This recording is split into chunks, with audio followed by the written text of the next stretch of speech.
Hi, I'm Lana Gibbs. I attend the University of Southern California, and I am a goalkeeper on the women's soccer team. The best piece of advice that I was ever given throughout probably my entire life, and it's kind of led into soccer as well, was from my mom. And she told me, just write my story no matter what happens. It's kind of unique because I don't think a lot of people get that, but from a soccer standpoint, it's kind of like, all right, you want to go in there and you want to have a shutout. You want to have all the clean saves. You want to win the game. You just write that story, and it kind of gets you into that mental aspect of like, okay, I have maybe not all of the control, but I have some control in the story that happens and how things plan out. And so I guess in a way it's like manifesting how things are going, but really just visualizing and repeating myself, okay, I'm going to this game, I want to win this game, then let's win it. I think my mom was always like that, and not just in soccer, but in life, especially even in the college process. From day one, I was like, I want to attend USC and I want to play soccer there. And my mom was always saying, okay, then go out and do it. Go write that story. Some of the most important things I focus on in training aren't actually the physical aspects. It's all in goalkeeping, majority mental. And I think a lot of people don't always understand that. As the goalkeeper, you make a mistake and it's a goal. So a lot of training is you're getting scored on, could be up to 50 times in a training, depending on the day. You hope not. And so we work a lot on mainly distribution now. I'd say the style of goalkeeping and the actual play and our role on the field has changed a lot over the years. So it's a lot of using the feet. You really want to be the 11th field player, honestly. It's a lot of shot stopping. I think at the collegiate level, everything's bigger, faster, stronger. And so everything that you know from before on technique, that's absolutely going to carry you in, but everything's faster. And again, just harping on the mental aspect, I think that's a huge thing off the field that we talk about. And we have classroom sessions, we have film sessions. We spend more time off the field as a team than we do on the field, just in meetings with coaches and even sports psychologists. Still have team bonding and really getting us all into the mental aspect. As goalkeepers, we're watching film for hours on end. We're kind of writing down our goals, and with our team, it's a very specific style of play. And so you're learning as much as you would in an academic classroom, but it's soccer and it's a sport. Life is all about challenges. And throughout my entire life, I've faced numerous. It's funny, I think soccer has been a getaway for a lot of my life. I grew up in a divorced household with my family, and my dad, he kind of struggled drinking a lot, and my mom mentally wasn't always there. And so my getaway was soccer. And it was like, okay, no matter what happens in my house and what happens in the household, as long as I can go on the soccer field and I can kind of get away for an hour or two, then that's all I can really hope for.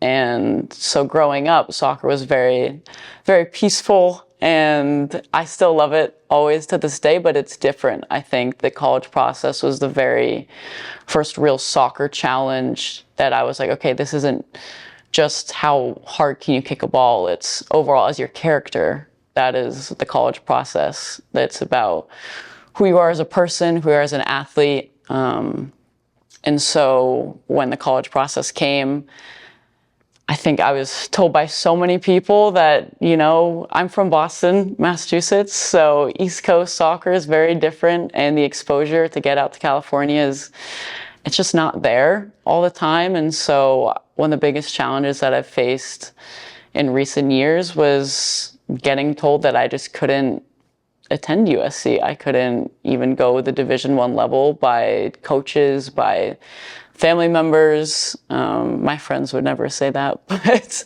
other people that just strictly didn't know me. you're always going to get put limitations on yourself. And I think that was one of the biggest lessons that I've learned, was that people are going to set those limits, but in reality, you set your own limits, and in real reality, there are no limits. It's all up to you.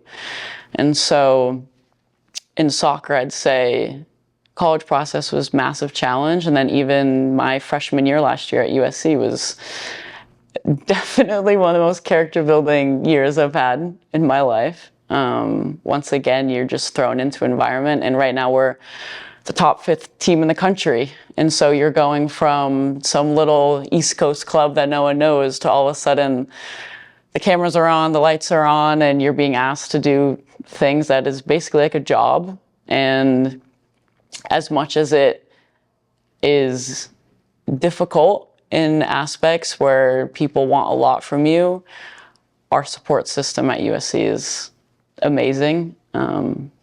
So less of a challenge and more of an amazing opportunity. I feel like I'm always going into my college process because it was so unique once again. And I was from a little small East Coast soccer club, and growing up, I was even on a smaller club. And so halfway through my sophomore year of high school, I switched, and not a lot of people would know it, but I switched to a club called FC Stars, and it was the top team on the East Coast.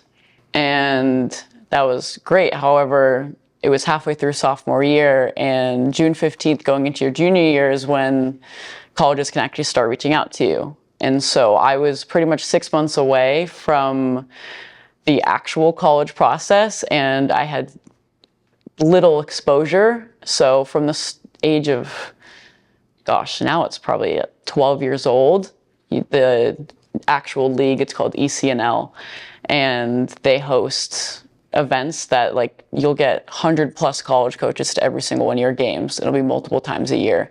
And starting at the age of 12, they'll be attending, they'll be writing your name down. Yes, they can't reach out to you directly, but they can reach out to a coach.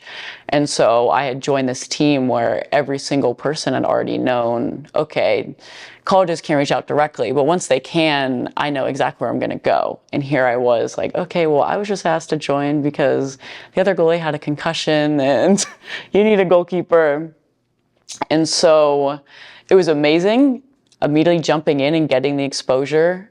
However, June 15th came around and I had schools like UC Berkeley reach out and a couple on the East Coast, Boston University, Harvard, which was amazing. And you're like, oh, great, they're going to offer me right away. And that's just not how the college process works. It's a lot of talking. It's a lot of, you're not the only one they're talking to. And so you could get on a phone for an hour and a half with a college and you're never going to hear from them again.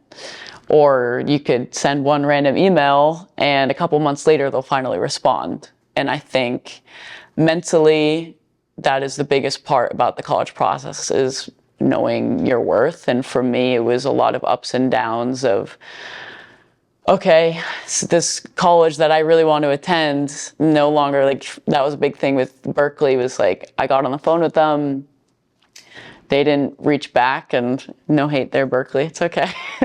Whereas then you go into further research, and for me, USC was always the top school. It was that was the dream, and honestly, it made my college process harder because every other school that I wanted to go to, there was no other school. It was just USC, and so schools that would reach out, I was like, okay, this is great, but in the back of my mind, it's always USC, USC. And so I eventually got in front of their goalie coach at the time, got her talking, and she had the head coach, Jane Aluconis, come to my games, and the assistant coach, Amy Rodriguez at the time, she's a former women's national team player, came to a game, and that was summer going into junior year, I believe. And then Saskia Weber's the goalie coach, and then she left. And so that quit my entire communication with them. So then my junior high school season in the fall, I had no contact with any colleges because again, I was pretty much USC or bust. And so by December of junior year, I was really debating whether or not I actually wanted to play soccer in college. And I knew I was good enough. I knew I could do it. But it's all about exposure. I think that's the biggest thing, especially in soccer, is you need to get in front of them. And I just did not have that upbringing and the abilities and the connections at the time to get in front. So January, I'd say late January of junior year, USC was holding an ID camp. And I was actually supposed to go to a West Point ID camp that same weekend. And I told my mom, and love her to death, because I was like, I know you already paid for this, but I really want to go to this USC ID camp just to kind of throw it all out there and see where it takes me. And so I attended the ID camp, and I talked to the coaches after, and the goalie coach then, Cyrus, who is now no longer here, but he's the reason I'm at USC now. He talked to me and he was like, I know your goalie coach, and your goalie coach is Stan Gaspar. And I was like, how do you know? And he's like, just how you are. And, it was then I went back 3 days after. I got a text from Jane Eloconis, the head coach, and she was like, can you get on the phone? We got on the phone. I went on a visit 2 weeks later, and I was offered 3 days after that. So my college process is very unique, and that it was very slow and very doubtful at times, and times where I wanted to quit. And then all of a sudden things just work out, and you get the exposure and you get in front of them. And so I think that taught me a big lesson on a delay in life is not always a deny in life, and what's meant to be will always be. I think being in the college environment, you learn a lot on and off the field from the moment you step into the locker room the first time and every day that you're there. And one of the biggest lessons that I've learned doesn't even come really from soccer, but it was when I attended my first day at preseason last year, and for our women's soccer team, we had 14 seniors, and you hop in and they treat you like you're their child. And all of a sudden you kind of take a step back. And one of the greatest gifts I think of college sports is that your team becomes your family.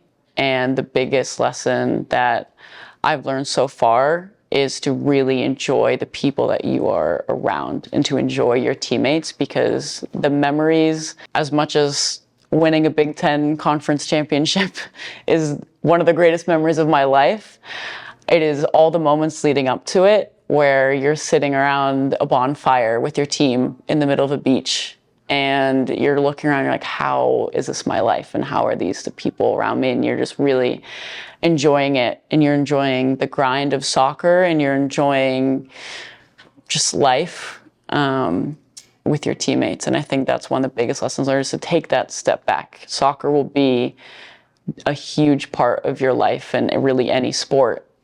And to really take that step back and realize that it's not just soccer on the field, but it's entirely a way of life and who you're around. Advice to a goalkeeper will always be mentally, that is the game. It is, especially at the collegiate level, skill-wise, a lot of goalkeepers, you're right there. And to separate yourself, it's all about the mental.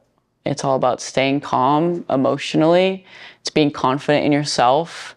It's having the mental fortitude to get scored on a million times and to keep going and to keep that energy up, especially most of the time we are the leaders on the field, whether that's communication-wise or overall just energy in the back.